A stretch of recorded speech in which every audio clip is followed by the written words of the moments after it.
He broken this ceasefire. He killed our people, and he didn't exchange prisoners. We signed the exchange of prisoners, but he didn't do it. What kind of diplomacy, JD, you are speaking about? What do you mean?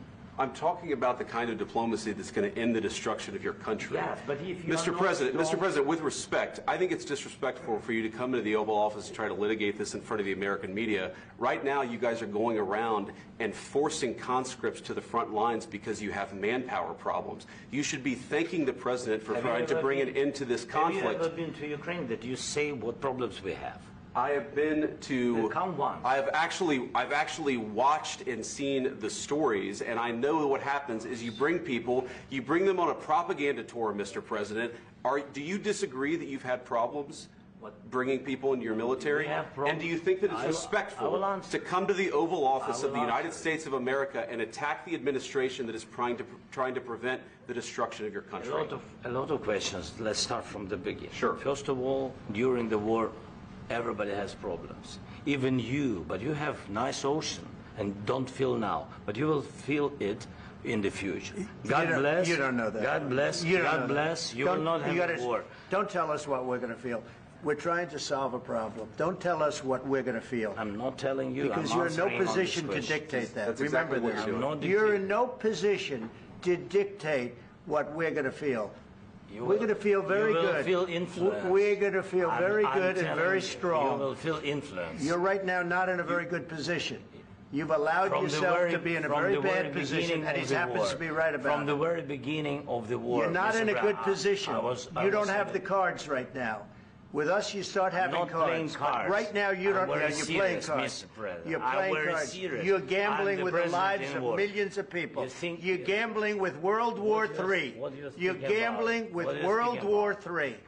And what you're doing is very disrespectful to the country, this country, that's backed you far more than a lot of people said they should have. Have you said thank you once? This entire meeting? No, in this entire meeting, have you said thank you?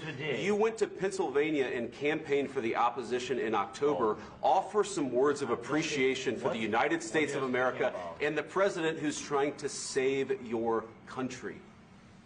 Please, you think that if you will speak very loudly about the war, you can... He's not speaking loudly. He's not speaking loudly. Your country is in big trouble. Can I answer? Wait a minute. No, you've done a lot of talking. Your country is in big trouble. I know. You're not winning. You're not winning this. You have a damn good chance of coming out okay because of us. Mr. President, we are staying in our country, staying strong from the very beginning of the war. We've been alone, and we are thankful. I said thanks you haven't been in this alone. cabinet. You haven't been alone. In this cabinet. We gave you, through this stupid president, $350 billion. We gave you military equipment, and your men are brave, but they had to use our military. What about if you didn't have our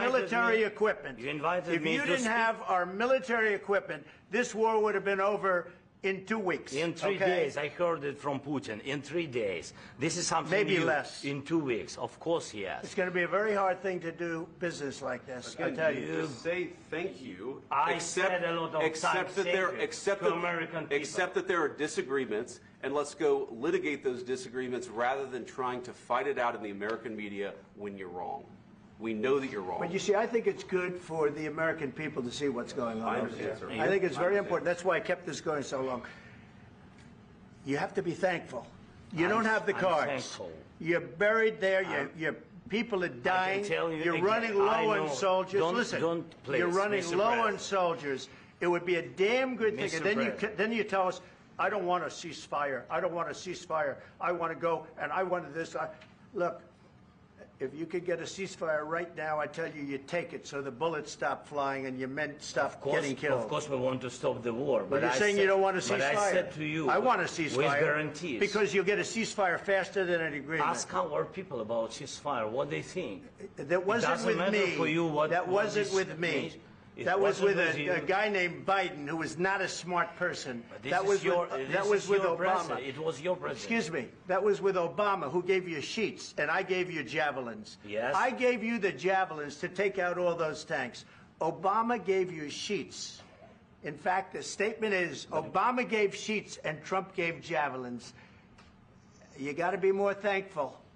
Because let me tell you, you don't have the cards. With us, you have the cards. But without us, you don't have any cards. One more question from